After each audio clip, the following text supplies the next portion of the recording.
5:17 a.m. The alarm screeches. Some dollar store piece of junk my parents swore was just as good as a real one.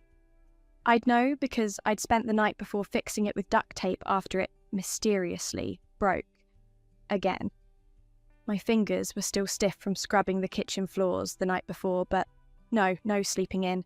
Not in this house. I shuffled into the kitchen, the tiles cold under my bare feet. The pantry was practically a museum of expired canned goods and off-brand cereal. Powdered eggs, because real ones were too extravagant. Stale bread that I had to toast just to make it edible. And orange juice? Forget it. That was for special occasions, like the one time my dad got a promotion at a job he refused to tell me anything about. I packed my lunch, a sad little sandwich with the thinnest slice of cheese you've ever seen, while my mum breezed in, already dressed in what I now know was a hidden Chanel blouse. At the time, I just thought it was a weirdly nice thrift store find. "Don't forget to clean the baseboards when you get home," she said like she was reminding me to breathe. I nodded because what else was I going to do? Argue? That just meant extra chores. "Yes, Mum," I muttered, shoving my notebook into my backpack, the one with the broken zipper I'd stitched back together 3 times. The bus ride was its own special hell. Seat 17 had that mysterious stain that never quite came out, no matter how many times they cleaned it. The rich kids from my school piled on at the next stop, their designer backpacks bumping against my knees as they laughed about their weekend in the Hamptons. "Emily, why do you always smell like bleach?" one of them asked, nose wrinkled. I just stared out the window. What was I supposed to say? "Oh, just scrubbing my mansion's toilets before dawn like some kind of indentured servant."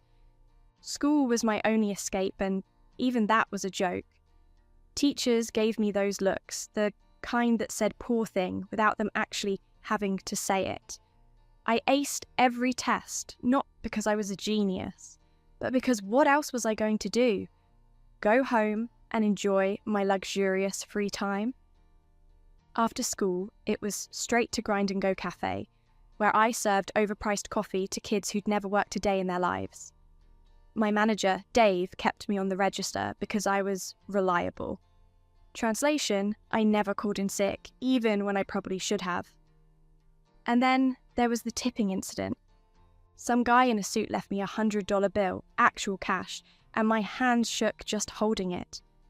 That could have paid for new shoes, or real groceries, or, hell, even a doctor's visit for the headaches I'd been ignoring for months.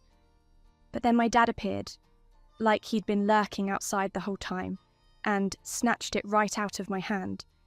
"Tips are handouts, Emily. You earn wages, not charity." I stood there, my face burning, while he pocketed the money and walked out like it was nothing. That's when I knew. Something wasn't just off. It was a lie, and I was the only one living it. At the very least, space to breathe. But no, my parents had turned our cavernous home into a prison with unspoken laws, each more absurd than the last. Take the chore wheel. Oh, it sounded fair in theory. A rotating schedule of household duties to teach responsibility. Except my name was on every slot. My parents? Nowhere to be seen. Every Sunday night, that damn wheel would click, click, click to a stop, and, without fail, my mother would sigh, "Looks like you're on basement duty again, Emily." Basement duty meant hauling ancient, moth-eaten rugs up 2 flights of stairs to beat the dust out of them in the backyard.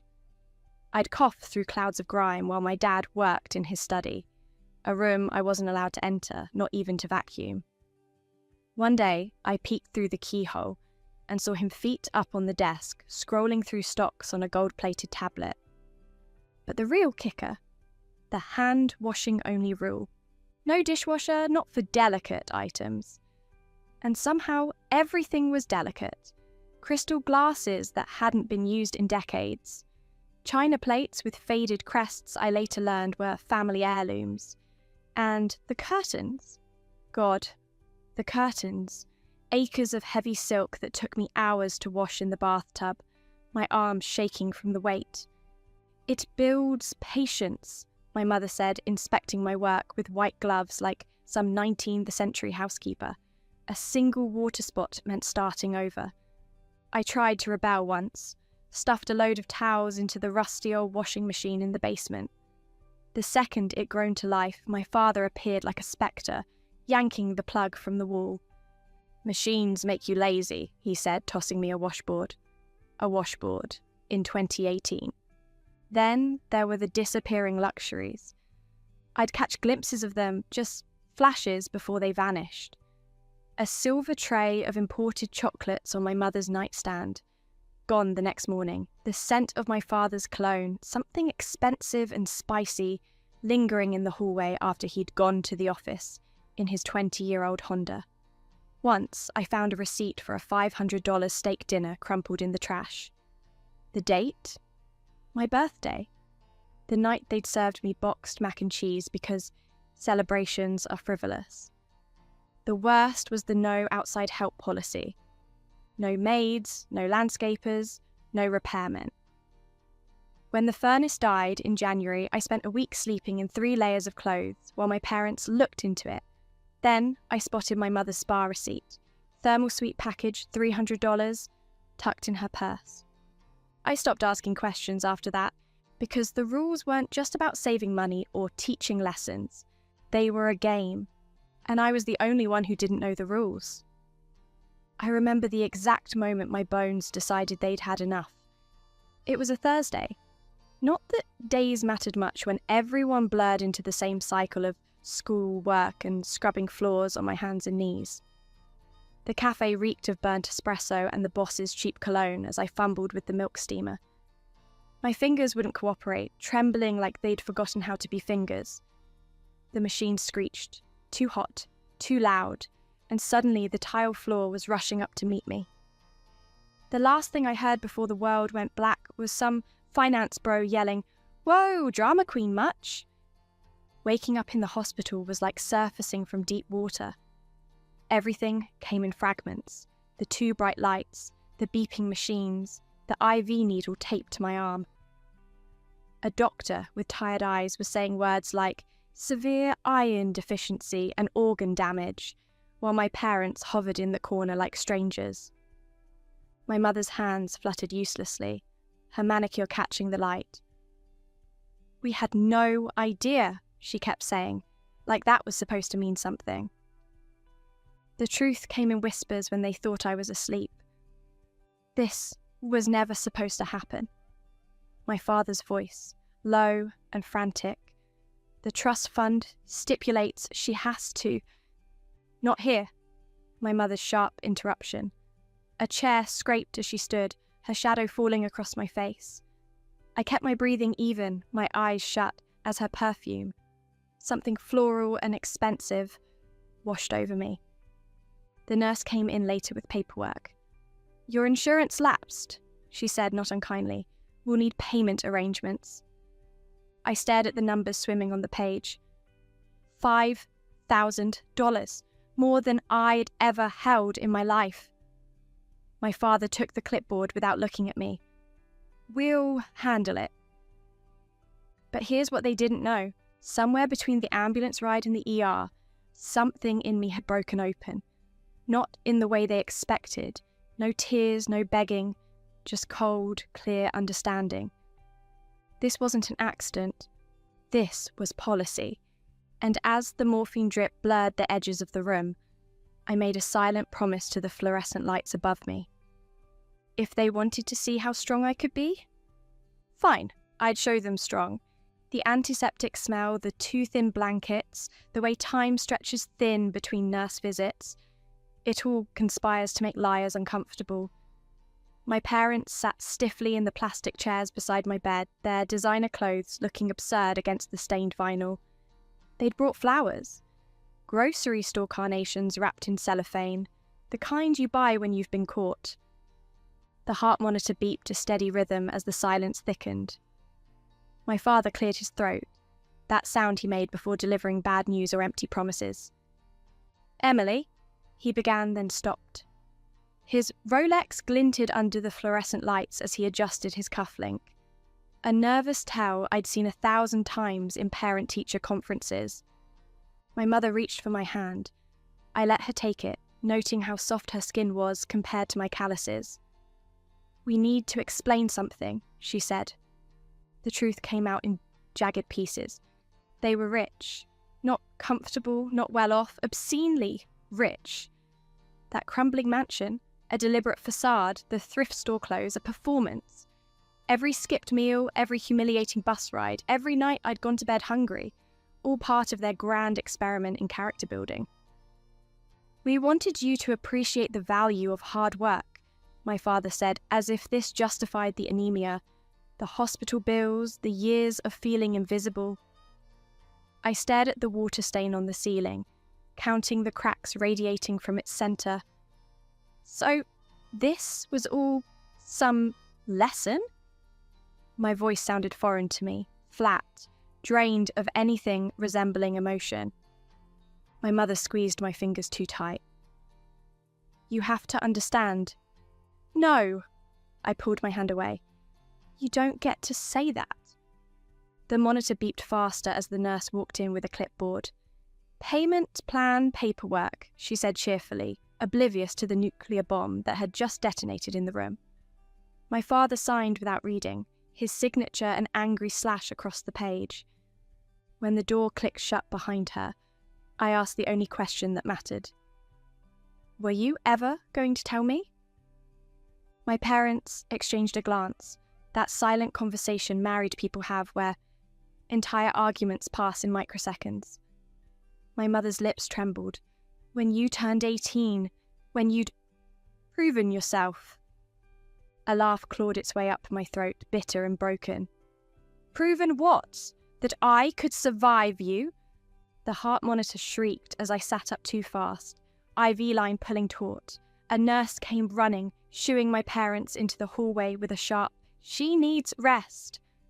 As the door swung shut, I caught my father's last whispered words to my mother. This wasn't how it was supposed to go. Alone in the sterile quiet, I pressed my palms against my stinging eyes. The tears weren't from sadness. They were from the sheer, blinding clarity of understanding. Every lesson they tried to teach me, I'd just learned the real one, and it changed everything. They left me alone for exactly 37 minutes, just long enough for my mother to fetch her emergency Xanax from the Mercedes glove compartment, and for my father to pace the hospital parking lot, shouting at some poor accountant on the phone. 37 minutes of blessed silence in that sterile room, the only sound being the IV drip counting down the seconds like a bomb timer. That's when I noticed the keys. My father's keyring lay abandoned on the bedside table, glinting under the harsh hospital lights. The leather fob was worn smooth from years of use, but one key stood out. Small, tarnished silver, with an ornate bow that looked like it belonged to another century. The attic key. The one they'd never let me touch. The IV came out easier than I expected. The house was tomb quiet when I slipped inside, the grandfather clock in the foyer ticking like a metronome keeping time with my racing heart. I took the back stairs, the creaky servant staircase my parents pretended didn't exist, each step a silent rebellion. The attic door groaned like a living thing when the key turned. Dust motes swirled in the slanted afternoon light, catching on cobwebs that hadn't been disturbed in years. And there it was. The trunk. Not some ordinary storage bin, but a monstrous steamer trunk straight out of a Gothic novel, its leather straps cracked with age, brass corners tarnished green. The lock gave way with a satisfying click. The smell hit me first, expensive leather and mothballs, and something faintly floral, like my mother's perfume, had seeped into the papers over decades. Bank statements, passports with aliases, a deed to a penthouse in Monaco I'd never seen. And then, the folder. Thick cream paper with my name embossed in gold. Emily Catherine Whitmore, Trust Fund Provisions. The dates jumped out at me, established the day I was born, accessible at 18 with no conditions. None of their promised character assessments or maturity benchmarks. Just a straightforward inheritance they'd legally barred me from accessing. Beneath it lay the real dagger, a notarized contract between my parents titled Behavioral Conditioning Protocol. Page after page of calculated deprivation strategies, subject to experience financial insecurity to promote resilience. Domestic labour assignments to reinforce work ethic. Social isolation to prevent entitlement. My hands shook so badly the papers rattled. At the very bottom, clipped to the last page, a faded Polaroid of my parents laughing on a yacht, glasses raised in toast. The date stamp, my 13th birthday, when they told me we couldn't afford cake. A sound escaped me. Not a sob, not a laugh, but something raw and guttural that echoed off the rafters. Outside, tyres crunched on gravel. The Mercedes was back. I snapped photos of every document with my battered phone, the flash illuminating years of lies in stark bursts of light. The trunk locked with a finality that sounded like a chapter ending. As footsteps sounded on the main staircase, I realised something with crystalline clarity. This wasn't just money they'd stolen from me. It was my life.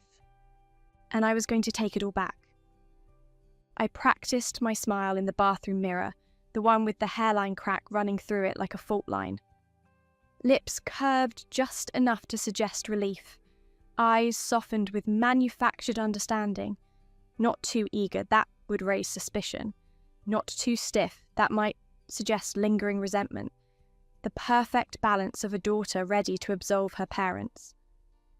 I found them in the kitchen, my mother stirring a pot of soup that smelled suspiciously like the expensive organic brand she'd always claimed was a waste of money. My father pretended to read the newspaper, but I saw how his eyes kept darting to my bandaged wrist where the IV had been. "Emily," my mother breathed, abandoning the spoon with a clatter. "We didn't hear you come down." I let my shoulders slump, the picture of exhausted vulnerability. "I've been thinking about what you said."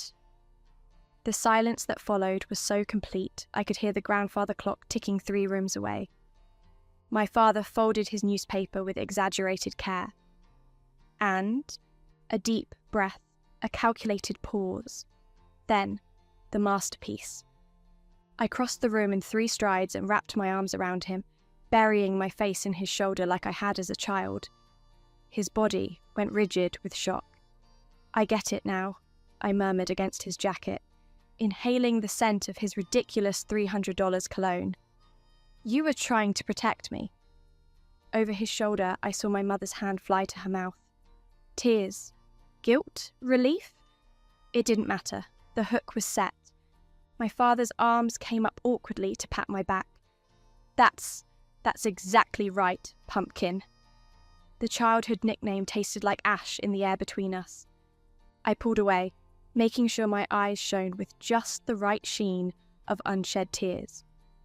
"Can we start over?" The transformation was instantaneous. My mother actually wept, dabbing at her eyes with a monogrammed handkerchief produced from some hidden pocket. My father's shoulders relaxed for the first time in days. "Of course," he said, voice thick with something dangerously close to triumph. "We'll make it up to you." They launched into their vision of redemption, family dinners, shopping trips, maybe even a car for my birthday. I nodded along, biting my lip like I was holding back emotion rather than fury. Then came my masterstroke. I was thinking. I traced the grain of the kitchen table with my fingertip. Maybe I could learn about the business. Start small, of course. The glance they exchanged was almost comical, part surprise, part smug satisfaction. Their little project was yielding dividends, after all. "Mailroom," my father said immediately, the CEO voice creeping in. "Everyone should start from the bottom." "Perfect," I whispered. That night, as I lay in bed listening to them celebrate with a bottle of champagne, the good stuff they never bought, I unlocked my phone and opened the encrypted folder labelled Jake. The photos from the attic glowed up at me, each document a loaded weapon. My thumbs hovered over the keyboard. Got in. Need your help with phase 2. The reply came instantly. Told you those acting lessons would pay off. I smiled for real then, in the dark when no one could see. The curtain had risen on Act 2, and this time I was writing the script. I stood shoulder to shoulder with a dozen other mailroom newbies, all of us clutching our temporary badges like lottery tickets. Mine read, Whitmore E. Temp in mocking sans serif. The man next to me, late 50s, coffee stain on his tie, kept sighing like this was his 7th rodeo and all the bulls had trampled him. Floor B, 2. The basement. No windows, flickering fluorescents that buzzed like angry wasps. Rows of dented metal shelves stacked with envelopes that probably contained other people's dreams. This was where my father thought I belonged, where he wanted me to start. Jake found me during the mandatory safety orientation, which consisted of a VHS tape from 1997 about not sticking your hands in the postage meter.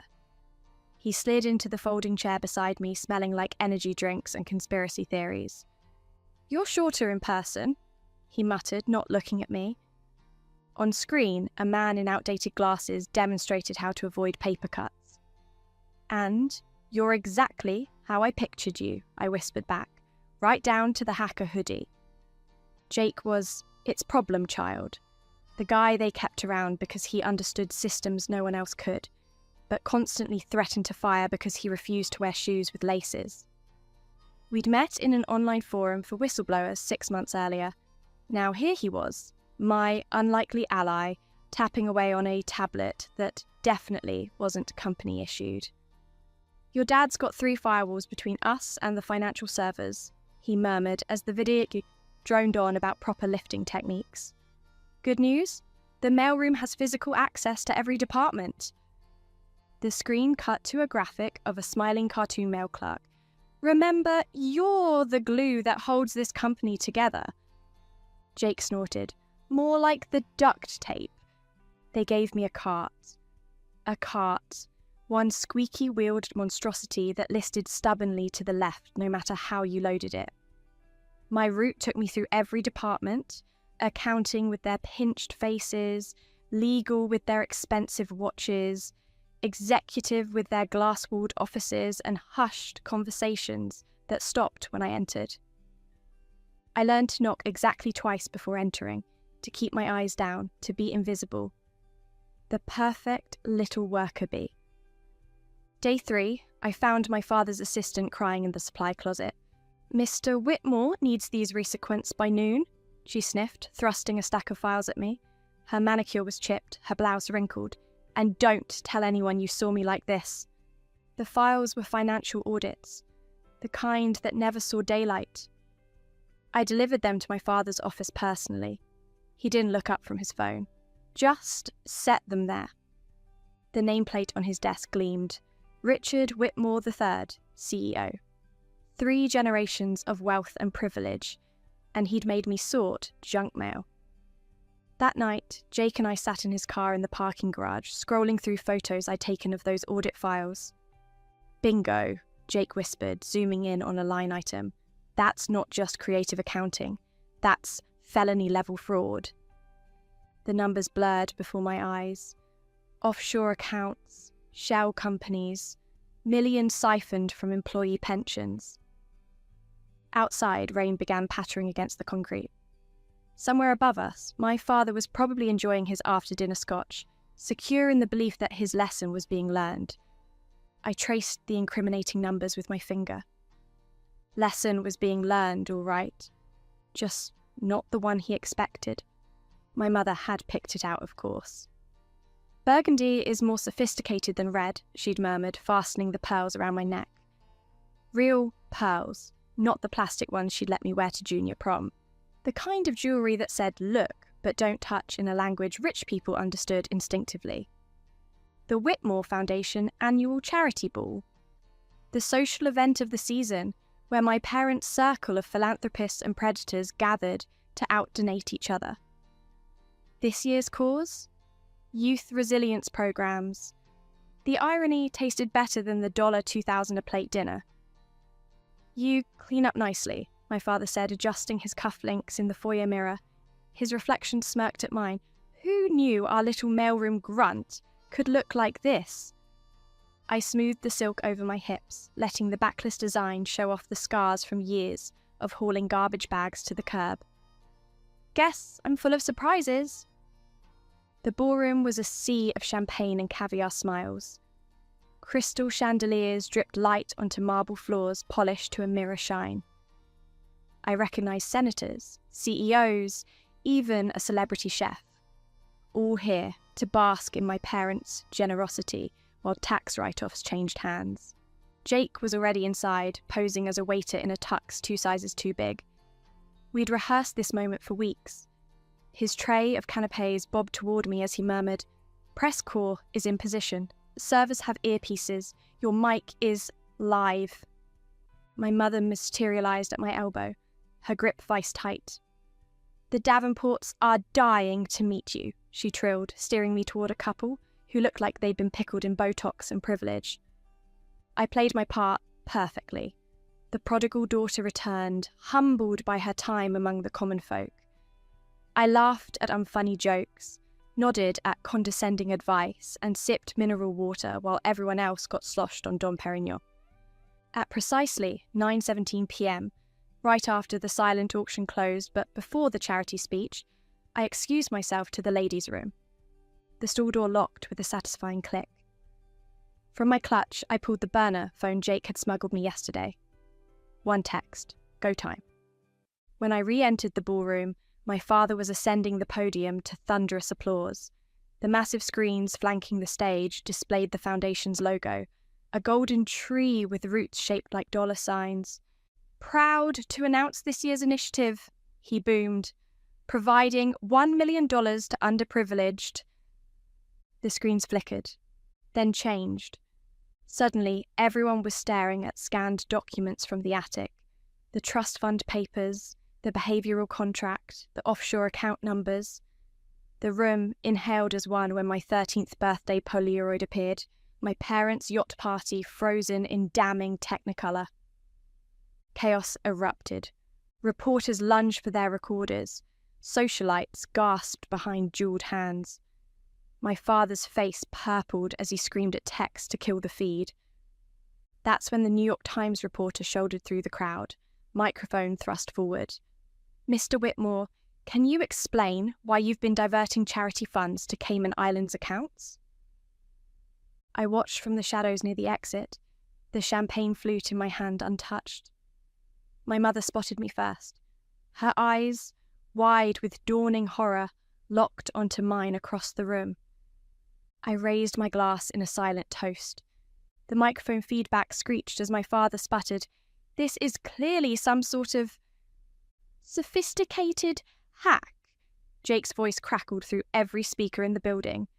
"Yeah, we get that a lot." Then, because timing is everything, the IRS agents walked in. I measured it in the hollow clicks of my heels across the courthouse marble, in the held breaths of reporters crammed shoulder to shoulder in the gallery, in the way my father's expensive watch ticked like a detonation countdown as he slumped at the defendant's table. The Whitmore Foundation scandal wasn't just front-page news. It was the water cooler apocalypse of the decade. Wealthy donors demanding refunds, non-profits scrambling to distance themselves, memes of my father's gala meltdown set to circus music. I took the witness stand like it was a throne. "Miss Whitmore," the prosecutor began, "when did you first suspect your parents' charitable foundation was engaged in fraud?" Sunlight slanted through the high windows, catching the dust motes swirling around us. I didn't look at my parents. Didn't need to. I could feel my mother's manicured nails digging into her purse straps from 30 feet away. "When I discovered they'd been laundering money through youth shelters," I said, clear in a shattered glass. "The same ones they told me we couldn't afford to donate to when I was in high school." A juror's sharp inhale, the scratch of sketch artist's pencils accelerating. My father's lawyer objected. Relevance. But the damage was already done. I'd spent weeks with Jake and forensic accountants, tracing every dirty dollar from offshore accounts to shell companies to the charity that bore our name. The evidence fit together like a grenade missing its pin. The cross-examination was a joke. "Isn't it true," my father's attorney sneered, "that you're a disgruntled daughter seeking revenge for a strict upbringing?" I leaned into the microphone. Do strict upbringings usually involve tax evasion? The gallery erupted. The judge's gavel came down hard enough to crack wood. Outside, cameras flashed like lightning strikes as I descended the courthouse steps. Reporters shouted over each other, "Emily, where will the recovered funds go?" "Is it true you're starting a watchdog nonprofit?" "Do you hate your parents?" I stopped at that last one. The summer asphalt burned through my shoe soles as I turned toward the lens. Hate's too simple. They taught me how to survive in the wilderness. Turns out they were the wilderness. The verdict came faster than anyone expected. Guilty on all counts. I watched them get led away in handcuffs, my mother's perfect hair finally unraveling, my father's tailored suit wrinkling under the marshal's grip. Their eyes met mine just once through the courtroom glass. No apologies, no forgiveness, just the raw, ugly truth laid bare between us. Jake found me afterward on the courthouse roof, where I was shredding a copy of the trust fund documents over the city skyline. "Think they'll appeal?"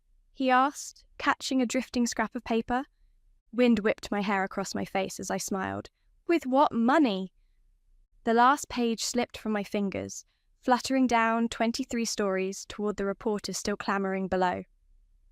Somewhere beyond the courthouse, a digital billboard flickered to life with the logo of my new organization, the Transparency Project, its first major donor listed proudly.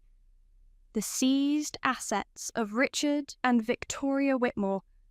Justice tastes better when you cook it yourself. It landed on my doorstep 6 months to the day after the sentencing. Official, nondescript, smelling faintly of bureaucracy and stale coffee. Inside, a single sheet of paper from the State Comptroller's office. Final asset liquidation complete. Followed by a number with enough zeros to make my stomach flip. Jake whistled through his teeth when I showed him. "That's a lot of zeros for someone who used to eat ramen 3 meals a day." The penthouse terrace stretched around us, all sleek glass and steel, where my parents' crumbling mansion had been all gaudy pretense. Below, the city pulsed with late afternoon traffic. A living thing, unaware that upstairs, a different kind of reckoning was unfolding. I folded the paper carefully. Not my money. Because that was the first rule of the Transparency Project. Not a cent would touch my palms. Every seized dollar, every auctioned Picasso, every reclaimed offshore account went straight into systems my parents had spent lifetimes gaming. Food banks got commercial kitchens.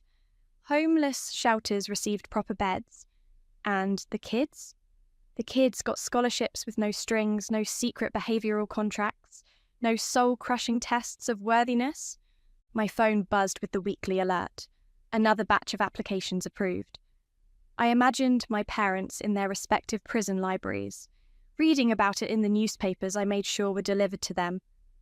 Jake tapped his laptop. "Speaking of accountability?" The screen showed a live feed from the courthouse where my father's former business partners were being arraigned. The domino effect of our evidence had toppled half the city's elite. Politicians, bankers, even a judge. Each mugshot flashed like a badge of honour on our encrypted servers. "Turn it off," I said when the 5th teary perp walk began. Some victories tasted bitter no matter how deserved. The balcony doors slid open behind us, letting in the scent of rain about to fall. My assistant, a fierce-eyed former foster kid named Mara, dropped a tabloid on the coffee table. "Whitmore Heiress Funds Prison Reform Bill," screamed the headline beside a photo of me at the governor's signing ceremony. Mara smirked. "Your mother's gonna love this month's reading material." I didn't smile. The nightmares still came some nights, not of poverty or hunger, but of that hospital room where I'd realised love could be conditional, where I'd learned trust was currency. The first raindrops hit the terrace as my phone lit up with a notification. A letter forwarded from my parents' former estate. The return address? Federal Correctional Institution, Danbury. I let it sit unopened while the storm rolled in, watching lightning fork over the skyline. Some truths didn't need examining, some bridges were better left as ashes. Jake nudged a coffee toward me. "What now, boss?" Outside, the city glittered through the downpour, 1,000 broken pieces waiting to be remade into something honest. I picked up the envelope and fed it slowly into the shredder. "Now," I said as the blades whirred, "we do better." I crossed my legs carefully, mindful of the microphone clipped to my blazer, a sleek navy number Mara had insisted, "projected trustworthy authority." The chair was stiff-backed, designed to keep guests subtly uncomfortable. Across from me, veteran journalist Lillian Cole adjusted her earpiece with fingers that had dismantled presidents and CEOs. 30 seconds, a producer whispered.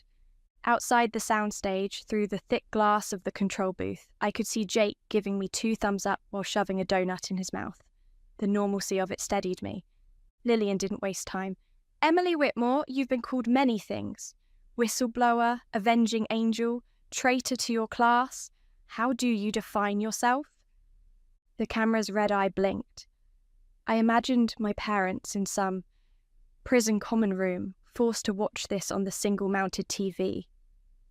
"A daughter," I said. "Just not theirs anymore." Lillian's eyebrow twitched, the only sign I'd surprised her. She leaned forward. "Your transparency project has recovered over $87 million in stolen assets. Yet you live in a modest apartment, take no salary. Why?" The teleprompter scrolled silently, but I didn't need it. Money was never the point. The point was... I paused, watching my own reflection in the dark lens. "You ever play hide-and-seek as a kid? That moment when you realise the seeker isn't even looking for you anymore?" A hush fell over the crew. Someone's coffee machine gurgled loudly in the silence. Lillian recovered first. "Some say your crusade is really about revenge." I smiled then, slow and deliberate. Revenge would have been letting them rot in obscurity. This. I gestured to the monitor showing our latest project. A free legal clinic for low-income families. This is spectacle. The questions came harder after that. Did I regret turning on my family? No. Would I visit them in prison? Already had, to serve foreclosure papers on their remaining assets. What about the victims who didn't get justice? We weren't done yet. Then, the zinger Lillian had been saving. "Your father claims you manipulated evidence, that key documents were falsified." I reached into my bag. The crew tensed. Was this some dramatic reveal? But all I pulled out was a yellowed sheet of paper. The original behavioural contract, complete with my parents' signatures. "Funny," I said, smoothing it on the coffee table between us. "He didn't mention falsifying this when I was 12. The camera zoomed in. There it was, in black and white, every cruel stipulation, every calculated deprivation. The studio lights caught the notary seal, making it gleam like fresh ink. Lillian actually sat back. "Well," she cleared her throat, "that's remarkably damning." I folded the paper away. The truth usually is. When we broke for commercial, the control room erupted. Jake was miming an explosion with his hands. Lillian removed her mic and said quietly, "They never saw you coming, did they?" Outside, autumn leaves swirled against the studio windows. Somewhere, new evidence was being uncovered, another corrupt system trembling at its foundations. I stood shaking out the stiffness from sitting too long under hot lights. Oh, they saw me. I adjusted my blazer, meeting my own reflection in the darkened monitor. They just never really looked. 5 years later, rain streaked across the taxi window like liquid mercury as we pulled up to the venue. The neon sign buzzed to life just as the car stopped. The Resilience Awards in electric blue cursive, the R flickering like a heartbeat. Still time to back out, Jake said, adjusting his bow tie in the rearview mirror. I stepped into the downpour without answering. Inside, the ballroom was all champagne flutes and murmured gossip. The crowd parted as I walked through, not the way they had for my parents, with that performative deference rich people mistake for respect, but with something sharper. Or, maybe, fear, definitely. The host made a joke about checking the financials twice before introducing me. Polite laughter rippled through the room. I took the stage to silence so complete I could hear ice cubes melting in distant glasses. Funny word, resilience, I began, fingertips resting lightly on the podium. We give awards for it, write think pieces about it, as if it's some rare trait instead of what it really is. The refusal to die when everything wants you to. A camera flash caught the scar on my wrist where the IV had been. I didn't talk about the money. Everyone already knew about that. The recovered millions, the systemic reforms, the way my organisation had become the boogeyman of corrupt elites. Instead, I told them about Mara's little sister getting full dental coverage through one of our clinics, about Jake's nephew being the first in his family to graduate debt-free, about the thousands of envelopes that arrived weekly at our offices, each containing someone else's attic discovery. The teleprompter scrolled to the feel-good ending my speechwriter had crafted. I stepped away from it.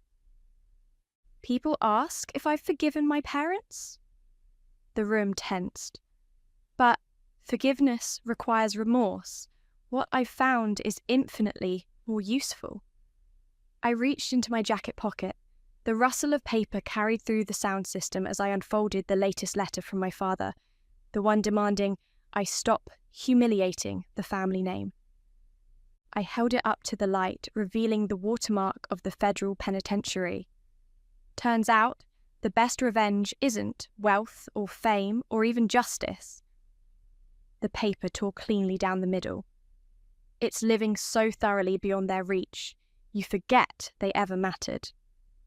The applause started slow, then built to something seismic. Later, as the crowd swarmed with congratulations, a young woman gripped my elbow. Her knuckles were white around a Transparency Project business card. "They're doing it to me too," she whispered. "The tests, the lies. How did you survive?" Outside, the rain had stopped. Through the skyscraper canyons, the first stars became visible. I pressed my card into her damp palm.